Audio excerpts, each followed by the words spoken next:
From TRICHOMES.com, I'm Jason Kitamura, and this is Tech in Cannabis. I talk with game changers in the tech community to gain valuable insights into the future of the fast-paced cannabis industry. Today, we are joined by Jeffrey Graham of Pistil Data. Jeffrey was formerly the VP of Market Insights with Twitter and the Director of Research for Google and BlackRock. Now, he has merged his experience and data analytics skills with his passion for the cannabis plant. We talk about why he wanted to focus his attention to the cannabis industry, why Pistil Data is called the secret weapon for sales teams, and the future of cannabis technology. All right, so I would like to welcome Jeffrey Graham to the show. Thanks for coming on. Thank you. Nice to be on the show. For those of you who don't know who Jeffrey Graham is, he is the founder of Pistil Data. But he also has a unique background. He was a VP of Marketing Insights at Twitter, Director of Research at Google and BlackRock. Those are some companies that have some of the most huge collection of data in the world. What kind of brought you to the cannabis side of data coming from there? It wasn't the data, actually. I was working in companies that in industries that whose lifeblood is data for sure. But what brought me to cannabis is really a feeling that cannabis has really long been misunderstood. And a lot of people have suffered from that, obviously, in terms of incarceration and punitive laws. I worked, throughout the technology and media industries and always had an eye on cannabis and its development as it became legalized in California and in multiple states, and had a pretty strong feeling that the stigma and the prejudices attached to cannabis were really wrong and hurtful to not only the people going to jail for sure, but I understood cannabis as a plant that helped people alleviate pain and help them go to sleep. And I've had friends who use cannabis not in the stereotypical way of kind of unplugging, but in the way of really treating themselves, making their lives better. So it was really that. And then obviously the opportunity as it's become legalized and that spread across the country to see that it's a transformational opportunity from an economic perspective, social, political, and it's just something I want to be a part of. Yeah, it really sounds like you have a passion for the plant. I guess, how did that derive? I mean, besides kind of seeing, what it can do, is there any kind of deeper story behind like why you got so passionate into it? Well, I grew up around it. It was always sort of something that my family and extended family were involved with one way or another. So it kind of came as something that was sort of not a scary thing, a natural thing, and something that could really enhance people's lives. And I just saw that full stop. And it never made sense to me that you could take a plant that you could grow in your backyard and say that it's illegal and put a lot of, restrictions on. So I think it just was just something that just the way I grew up and the way I lived. Okay. And, that makes sense. But your background has a lot to do with like looking at mass data and figuring out, I guess, either algorithms or how to use that data. That being said, I guess in your words, like, what would you say is the true power of consumer data? Like, I know a lot of brands, I don't know if they realize like what they can get out of it, but just in your words, what do you think the power of having this data really means? That's a good question. There's so many aspects of, I think data just helps you make better informed decisions. And there's so many parts of developing products and getting products to people that benefit from being in touch with facts. I mean, I guess it's data. Data basically is filters reality and gives you a sense of facts to work on.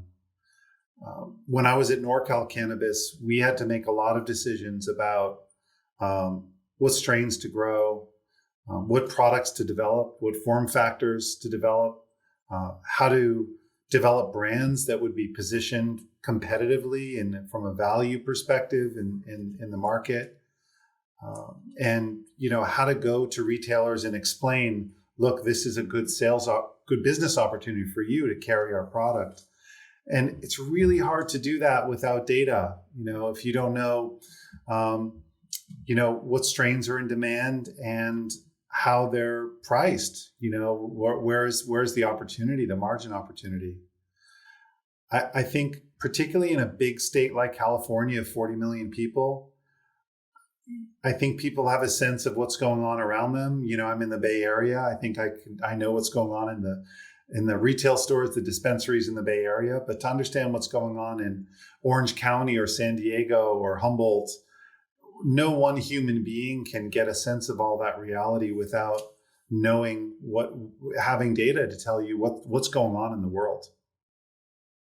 So that being said, do you think, because there's, like you were saying before with cannabis, there's a lot of misconceptions and people don't really understand it and they make judgments on it without knowing all the facts. Do you think actually some of this data can clarify some of that and actually show more people how it's actually being used and how it's benefiting people? Absolutely. When I was at NorCal Cannabis, we did a study. It was the first study of cannabis consumers in California that had ever been done. We talked to more than 1,600 people and asked them fairly straightforward questions about why they consume cannabis and what they consumed and just their general attitudes and usage towards cannabis. What we found, I think, for me was very clear that there were a lot of myths about cannabis consumption. We found that 84% of consumers of cannabis in the state were using it either for pain relief, sleep, or alleviating anxiety or depression. So a very strong kind of self-treatment aspect to it, which I think is hidden from a lot of people's daily reality. We found that women were just as likely as men to consume cannabis and spend the same amount of money, albeit for slightly different reasons sometimes. We found that people, there were misconceptions about the way people wanted to access cannabis products. So, in the research that I've done and the data I have access to, there's definitely aha moments that can be done just by getting access to some of that information. That's really interesting. So I guess your combination of the passion for the plant with your background in data, you created Pistil Data. Just from what I've read about the company, I know you guys are new and you're just recently launching. But it looks like you're positioned to be more of like a strategic tool, almost like a secret weapon for sales team to have this data. Now, would you say that this is more geared towards brands who are trying to get into dispensaries, or would it be more for dispensaries themselves to figure out what to sell in their stores? Definitely the former. So we're a sales intelligence tool. We're helping cannabis brands, manufacturers of products, and distributors in California understand local markets so that they can get their products into stores more easily and upsell their existing customers to get more shelf space. So we're pretty focused on helping brands grow, and it's an extremely competitive environment for brands and salespeople to fight over that shelf space and get in those doors. We know that, and from my experience at NorCal, that it's a huge struggle to understand even just what's going on at the local level. So that's what we've done, is really just try to make it easier. I see. So essentially what you're doing is you're gathering the data. Is it kind of like POS data and sales data of different like dispensaries in California? Is that kind of the main types of data that you're using? We're collecting data from literally hundreds of different sources of information. everywhere from cannabis license data to the Google API, which tells us when stores are opening and closing, to e-commerce menus. So we're kind of boiling the ocean of publicly available cannabis data. And that's what tells us, we can tell our clients, these are the stores that are open this week in San Diego. These are the products that are for sale at what price. These are your products in that store. This is maybe, you may have come off the shelf at this store. They may have changed your price. Looking across, whether it's a local market like Orange County or San Francisco, or across the whole state, here are the top brands, here are the top products, new products coming in and out. The information is very specific and very tactical, so that a salesperson can pull up their mobile phone, they're driving around, and quickly get information to help them make a sale. Gotcha. So information kind of like, if there's like a comparable product that's doing well in the store or a certain area, then, if they're representing a product like that, they have the data to kind of back up what they're saying, essentially. Is that they... Absolutely. So a salesperson has to first decide, what are their prospects? So what stores are likely to stock my product? That information is kind of hard to come by. So we make that very easy to understand, okay, these are the stores that are likely going to stock my product in a particular area. And then we give them information about that store. So instead of going in and just talking about their product, they can talk about what opportunity it presents for that retailer in terms of, this product will work really well in your store because I understand your store. I have some information about your store. So it just makes that conversation a little bit easier and more effective. And right now you're focused mostly on California, correct? Is there any plans for the future to expand out of California? Eventually we will.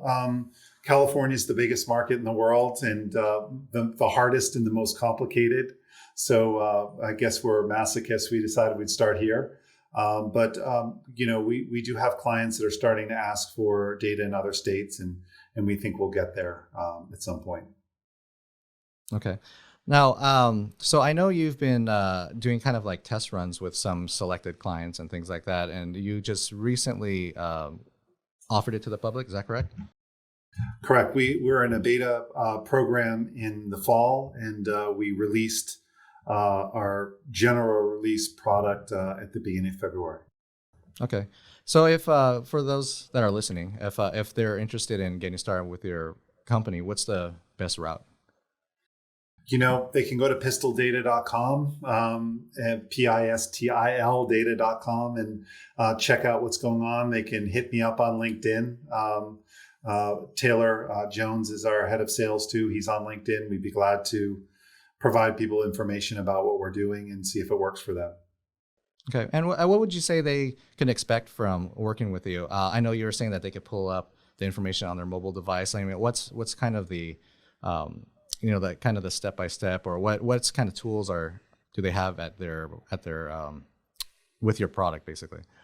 Sure. So our product is a mobile application that when we onboard clients, we individually onboard every sales member of their team so that they can basically just click a button on their mobile devices and pull up the information very easily. They can customize that information to their specific local area if they're the rep in Inland Empire or Los Angeles, and that's what they care about. We also can set it up so that they can see their own brands. They can see prospects and opportunities for their own brands. Some of our clients have multiple brands that they represent. And they can expect basically to have one source of truth across their team about what's going on in the market, and basically save time that they would otherwise spend going to weed maps or going to cannabis menus or mystery shopping stores, and basically get that information at their fingertips. That's great. Just out of curiosity, since you guys see all this data, do you actually see trends? Like, say, for instance, with the whole pandemic and things like that, or like if they announce that there's going to be like some sort of stimulus check coming your way, or any kind of news story, do you actually see fluctuations in trends in sales in California? Yeah, we're not tracking or trending sales. What we're looking at is distribution, pricing, products, and the trends. The largest macro trend that we've seen across the last year in our business is the rise of e-commerce and the fact that delivery and pickup are so important. So when we launched the business, it was a little bit of a conversation about, well, how much is e-commerce the reflection of what's actually going on in the store? And that conversation has completely gone away. Um, there's really interesting things when we look at the data about regional differences and regional trends. California is one state, but it actually is so different when you go north to south, east to west. The number one, I was just looking this morning, the number one flower brand in San Diego is Cannabis. They're not even in the top 10 in San Francisco. So if you're sitting in one part of the state and you assume that you're understand what's going on in the state, that's quite wrong. We also see huge variability of things like price across retail stores. So a product could be selling for $80 in one retailer, and the other part of town it's selling for $30, which is really interesting and surprising. So I guess what our data kind of show us is the how diverse and I guess somewhat chaotic the market still is in the state of California for cannabis. And why do you think that is? I mean, more people would probably think if it's doing well in one area, it's maybe that company is marketing more in that area or something of that nature. But it doesn't seem like that's really the case. What kind of attributes of like certain regions do you think cause people to be willing to pay more for a certain product or have a certain favorite brand, so to speak? Yeah, I think when it comes to different brands or different strains in the variation across the state, I think it doesn't have as much to do with consumer demand or different preferences. It has a lot to do with distribution and the footprints of individual companies. So you don't have one or three or five brands that completely dominates the state. Because there just aren't big enough yet, there hasn't been that consolidation yet. There's obviously still the legacy relationships from the pre-regulated market, which are still in play. And so those relationships are kind of still driving what happens in distribution. And then, frankly, some brands can't cultivate enough to sell to, all whatever the, millions of people that want product across the state. So I think it has to do with just where we are in the market development in terms of the ability to create supply, the ability to distribute, and then just the solidification of those relationships. It's kind of good though. I mean, it means that there's diversity across the state in terms of products. There's room for small brands to come in. Things are different in all kind of different levels of stores. So there's something really good about that. But it does make the state hard to do business in without good information about what's going on locally. No, that makes sense. It almost seems like, like retail, like stores and things carrying local brands and things like that. But when legalization and things like that progress, the assumption is that the big players are going to start jumping in and mass producing and things like that. I mean, in your perspective, how do you foresee that, or what do you think is going to happen? Yeah, I think what's interesting, you asked my opinion, so I'm just, spitballing here. But when you look at, I think it's really interesting to think about the beer market So in the beer market, there used to be a huge amount of consolidation. Probably 4 or 5 brands of beer were dominating 70-80% of the market. And then over the last 10 years, it swung the other way, which is the rise of craft brands and regional brands. In some parts of the economy where there was a lot of, almost like monopolistic type of players, like in beauty, you've got increased direct to consumer, smaller brands that are coming into the market and fragmenting everything. So I don't see it as inevitable that there will be, 3 big players in cannabis that are selling the same product or, to everybody. I think it's something to have our eye on. And I do think there will be economies of scale for sure that people take advantage of. But, I think just like wine or just like beer, I think there'll always be demand for local products, specialized products, premium products that will have a good amount of market share. But that's just my opinion. No, I agree. I think you're right. I think you're on the right track there. Now, this is tech and cannabis, so I got to ask the question for tech. Sure. What do you see, like, because you've been in tech, you've been in it for a long time. What do you see as the next step in the technology side of cannabis? What do you think is the next big thing that's going to be happening? It's hard to answer that question. I got involved in the commercial internet in the late 90s. So over 20, 25 years saw that development. So I kind of use that frame in it in terms of the stages of the companies, the stages of the consolidation, the degree of maturity. And I would just say it's really, really early days.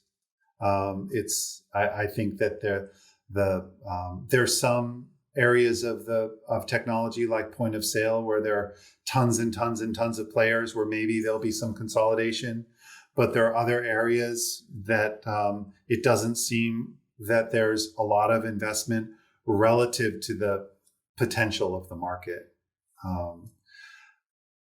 I also know that there are a lot of companies and a lot of people in technology that want to stay away from cannabis because it's still illegal and still stigmatized. I love that because that just gives us more of a head start. But I think that eventually, you'll see the larger companies coming in, eventually, Google and Amazon and Facebook and IBM and Oracle and Salesforce and coming in force. And that will also be a pretty major change. And what's going to happen is they won't know anything about cannabis and they're going to have to learn it very quickly. So it's hard to answer your question. There's so many different ways of answering it, but I would just say we're just at the very, very beginning. I think we're at our second at bat in the first inning of this development of cannabis technology. I totally agree. We're not at the machine learning AI stage in cannabis quite yet, but I think we're going to get there pretty soon. We're using machine learning, but you don't see it operating everywhere and the big players, et cetera. Yeah. Although, I bet you if AWS and Azure and Google Cloud added up all of their revenues from cannabis business, they'd probably be surprised. They're probably making quite a bit of money and they don't know it. So there's a lot going on behind the scenes. I agree. Mm-hmm. Yeah. Before you go, did you want to add anything, about Pistil Data? Anything that's new to expect or what's going on with the company? It's all new for us. We're a startup. We just launched our product last week. So we're just happy to have feedback and happy to engage with people in the industry. Thank you for your time. Thanks for letting us tell our story on your show. Once again, I want to thank Jeffrey Graham with Pistil Data for coming onto the show. And for all your cannabis news and to find other podcasts like this one, visit www.trichomes.com. If you want to reach out to the show, email us at techandcannabis@trichomes.com. I'm Jason Kitamura, and thanks for joining us.